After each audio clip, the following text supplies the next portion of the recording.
지난번 영상에서는 힘들어서 회사를 그만둔 청년들의 내용을 다루었었고요. 오늘은 회사를 그만둔 이들을 위해서 회사를 그만둔 이후에 잘 쉬는 법에 대해서 함께 나누고자 합니다.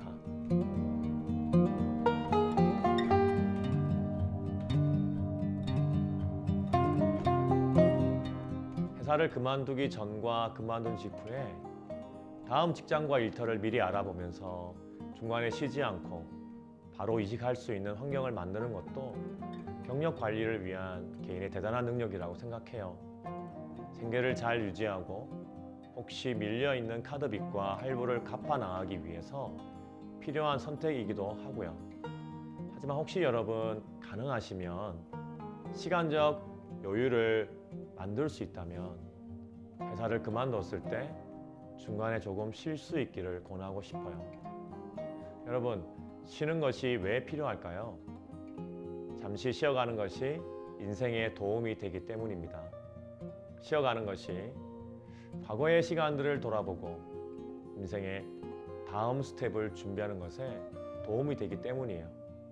예를 들어 여러분, 학교에서 수업과 수업 사이에 쉬는 시간이 있죠. 왜 필요할까요? 네, 맞습니다. 짧은 시간이지만 앞 시간에 배운 것들을 정리하고 다음 수업 시간을 다시 잘 준비하기 위함입니다. 우리는 할 수 있는 한 인생에서 많은 것들을 성취하려고 안다라고 서두릅니다. 서두를수록 더 조급해지죠. 더 빨리 움직이면 더 많이 경험하고 생산할 수 있다고 믿어요. 그렇게 살다 보면 그것만이 팩트라고 믿고 살게 됩니다. 더 많은 사람들과 관계를 맺을수록 더 많은 기회가 열릴 것이라고 기대하죠. 기회가 많을수록 더 많은 일을 할 수 있다고 믿기에 사람들은 삶의 속도를 늦추는 것을 아예 거절하거나 두려워합니다. 그 가치를 붙들고 사는 사람들은 주변에 잠시 쉬어가는 사람들을 보면 경멸하고 비난해요. 결국 우리는 스케줄이 꽉 차 있는 것에 익숙하고 바쁜 것을 자랑합니다.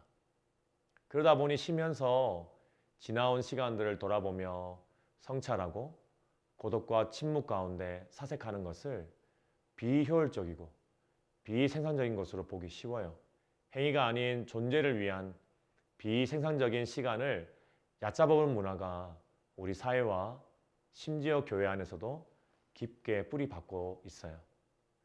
그러나 진정으로 우리 자신의 인생을 더 넓게 풍성하게 열어주는 것은 단순히 경험을 쌓고 생산을 많이 하는 행위가 아니라 뒤를 돌아보는 성찰과 사색, 나를 돌아보는 쉼과 안식, 고독과 침묵입니다. 그저 더 많이 축축하고자 미친 듯이 달려가다가 오히려 그동안 쌓아온 것을 한 번에 상실하는 것을 많이 보았어요. 건강과 돈을 한 번에 잃기도 하고요. 안타깝게도 가정을 잃기도 하고요. 돌이킬 수 없는 큰 죄에 빠지기도 합니다. 사람이 쉬지 않으면 탐욕스러워지고 더 조급해져서 가치, 밸류, 퀄리티보다도 사이즈, 크기와 퀀티티, 양만을 쫓게 됩니다. 사실 크기와 양은 끝이 없는 싸움이에요. 여러분, 얼마를 가져야 충분할까요? 얼마나 크게 만들어야 만족할까요? 거기에는 정답이 없습니다. 하나님은 여러분과 함께 일을 크고 화려하게 만들기보다 아름답게 만들기를 원하세요. 크고 화려한 것은 하나님의 관심사가 아닙니다. 17세기 훌륭한 과학자요, 신학자이면서 그리스도인이었던 파스칼은 이런 말을 했습니다. 인간의 모든 불행은 인간이 자기 방에 조용히 머물 수 없다는 단 한 가지 사실에서 비롯된다. 사람은 혼자 되어야만 얻을 수 있는 것들이 있습니다. 역설적으로 혼자 보내는 시간을 선택할 때 우리는 여러 사람들과 함께 있을 때보다 더 성장하는 경험을 합니다. 침묵을 선택할 때 우리의 말은 더 의미가 있어지고, 기다림을 선택할 때 때로는 더 많은 것이 이루어지기도 합니다. 혹시 직장을 그만두시고 잠시 쉬는 시간을 만드실 수 있다면 고독과 침묵으로 자신을 초대하십시오. 이 초대는 과거의 시간들과 삶의 여정을 용기 내어 멈추고 시끄럽고 분주한 삶의 바깥에서 기다리고 계시는 하나님과 친밀한 관계 속으로 더 깊이 들어가는 초대입니다. 이 초대와 모험의 결과는 여태까지 경험하지 못한 깊은 자유와 진실을 맛보게 되는 경험이에요. 하나님의 초대는 평생 고대해온 무언가를 발견하는 여정입니다. 이 여정에 오르려면 지금까지 알고 있던 익숙한 삶과 작별해야 될 수도 있습니다. 들음의 장소인 혼자만의 고독과 침묵의 장소로 돌아가면 아주 놀라운 일이 일어납니다. 엄청난 에너지가 우리 내면 깊은 곳에서 다시 생겨납니다. 성경에 이런 경험을 했던 인물이 있습니다. 선지자 엘리야입니다. 하나님의 선지자 엘리야가 우상 바알을 섬기는 선지자 450명과의 싸움에서 승리하는 대성공을 거두죠. 이 소식을 들은 악한 왕비 이세벨은 엘리야를 죽이겠다고 협박합니다. 그러자 엘리야는 극도의 두려움과 우울감에 빠진 채 자신의 목숨을 건지고자 막 달아납니다. 결국 그는 광야로 들어가 한 그루의 로뎀나무 아래 쓰러지고 말았어요. 그는 낙심과 절망에 빠져 있었습니다. 하지만 로뎀나무 아래에서 하나님이 주시는 영혼과 육체의 심과 채워짐을 통해서 다시 힘을 얻을 수 있었습니다. 그리고 다시 호렙산의 굴 속으로 혼자 들어갑니다. 로뎀나무 아래와 동굴 속에서 엘리야는 홀로 되어 고독과 침묵 속으로 들어갈 수 있었고, 그곳에서 여태까지 겪어보지 못한 방식으로 하나님을 깊게 만나고 힘을 얻게 됩니다. 한 그루의 로뎀나무 아래 앉게 될 때, 홀로 굴 속에 들어가 거할 때에 하나님의 임재를 경험했습니다. 엘리야를 비롯한 수많은 영적 거장들이 시끄럽고 사람들로 가득한 환경을 떠나서 쉼을 가질 때, 홀로 고독과 침묵 속에 거할 때 하나님의 채우심과 걱정으로부터 자유를 경험했습니다. 우리의 신앙의 전통은 매우 말이 많고 바쁘며 성급합니다. 넘치는 종교활동의 한복판에서 우리를 향한 하나님의 진정한 초대를 발견하기란 쉽지 않습니다. 그리스도인으로 살아온 시간이 오래되었지만 여전히 개인의 영적 생활의 기본에 쩔쩔맵니다. 혼자만의 시간이 없으면, 그분과의 깊은 교제가 없으면 자기 인생을 쉽게 생각할 시간이 부족합니다. 가끔 내면의 진정한 소리가 올라와도 시끄럽고 바쁜 삶 때문에 외면해 버립니다.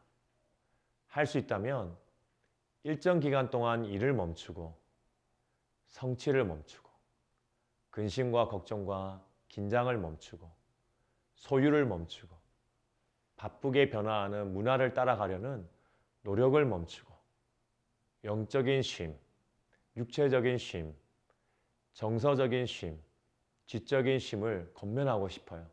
구체적으로 도움이 될 만한 쉼을 돕는 도구들에 대해서 몇 가지 예를 들어보겠습니다. 첫 번째, 나를 쉼으로 인도해주는 효과적인 도구 중에 하나는 아름다움입니다. 아름다움의 형태는 아주 다양해요. 아름다운 음악을 들을 때 참된 쉼과 우리의 창의성을 자극하는 영적인 쉼을 경험하기도 합니다. 아름다운 산과 꽃, 강과 바다와 호수, 단풍과 눈과 빙하로 어우러진 장엄한 자연 앞에 설 때 창조주이신 하나님의 임재를 경험할 수 있습니다. 두 번째, 영적인 쉼에 꼭 필요한 도구 가운데 한 가지는 하나님의 말씀입니다. 말씀 묵상은 우리를 하나님의 은혜 가운데 쉬게 해줍니다. 특별히 예수님의 행동들과 그분의 말씀들, 그분의 삶의 이야기들은 저를 불안한 감정들과 절망으로부터 정서적인 쉼을 얻게 해줍니다. 세 번째, 영감을 주는 양질의 책들, 우리에게 기쁨을 주는 아름다운 그림들과 예술 작품들은 또 다른 종류의 쉼을 맛보게 해줍니다. 저는 C.S. 루이스, 유진 피터슨, 폴 스티븐스, 팀 켈러의 책을 읽기를 좋아합니다. 여행 중에 이분들의 책을 다시 여러 번 읽으면서 하나님의 길을 선택하고 내 안에 하나님의 사랑과 이웃 사랑을 실천하고자 하는 열망을 다시 회복하게 됩니다. 넷째, 육체적으로 쉴 때 정서적으로 더 많은 쉼을 얻게 됩니다. 피곤을 풀어주고 육체적으로 쉬면 삶의 속도를 늦추는 데 도움이 됩니다. 자신만의 육체적 피로를 풀어줄 수 있는 좋은 습관, 쉼의 방법을 개발하시면 좋겠어요. 다섯째, 역설적으로 고독과 교제 양쪽 모두 우리를 정서적인 쉼으로 이끌어줍니다. 혼자 산책하고 오랜 시간을 걸으면서 정서적인 치유를 경험할 수 있습니다. 또한 슬픔과 고민을 사랑하는 친구에게 쏟아놓는 것도 큰 도움이 됩니다. 저는 사랑하는 친구와 존경하는 멘토와 함께 할 때 정서적이고 지적인 쉼을 경험했었습니다. 그러나 우리의 시야를 오히려 좁게 만드는 여러 멘토들과의 만남은 우리의 마음을 어지럽게만 만들고 더 불안하고 조급하게 만듭니다. 그래서 여러분의 시야를 열어주는 넓은 시야를 가진 멘토, 여러분을 하나님처럼 오랫동안 기다려주는 멘토, 여러분의 가능성을 열어주는 멘토가 좋은 멘토입니다. 여섯 번째, 여행을 소개하고 싶어요. 페이스북이나 인스타용이 아닌 비용을 많이 쓰지 않더라도 아주 긴 시간이 아니더라도 아름다운 자연 속에서 새로운 곳에서 홀로 하는 여행은 과거를 돌아보고 자신을 성찰하는 데 놀라운 기회를 제공합니다. 멀지 않은 근교도 좋고요. 열심히 일하는 동안에 조금씩 저축해서 모은 돈으로 해외의 아름다운 대자연 속으로 직접 가는 여행도 가능하다면 추천하고 싶어요. 마지막으로 생소할 수 있지만 세상의 긴장 속에서 떠나 가난하고 굶주린 아이들과 이웃들을 돌보는 섬기는 장소로 다녀와 보기를 권하고 싶어요. 평화와 정의를 실현하기 위한 무소유 공동체, 봉사 공동체, 고아들을 돌보는 보육원, 장애아들을 돌보는 시설, 구제 공동체 등에서 우리는 우리의 영혼이 리프레시 되는 것을 경험할 수 있습니다. 신학자 미르바 더는 이것을 사회적 쉼이라고 표현했습니다. 우리는 아주 무자비한 사회 속에 살고 있어요. 인간성을 말살하고 환경을 파괴하는 문화, 소유와 섹스, 지위에 대한 집착으로 폭력, 공격, 착취, 거짓말로 가득한 세상 속에 살고 있습니다. 이런 것들이 우리 속에서 사회적 피로를 만들고 내면의 파괴를 가져옵니다. 사회적 쉼을 한번 실천해 보세요. 누구에게나 아무 일도 하지 않고 쉼을 갖는다는 것은 무척 어려운 일입니다. 주위 사람들 눈치도 보이고 스스로도 위축되어서 편안한 마음으로 쉴 수 없다는 것을 잘 알고 있습니다.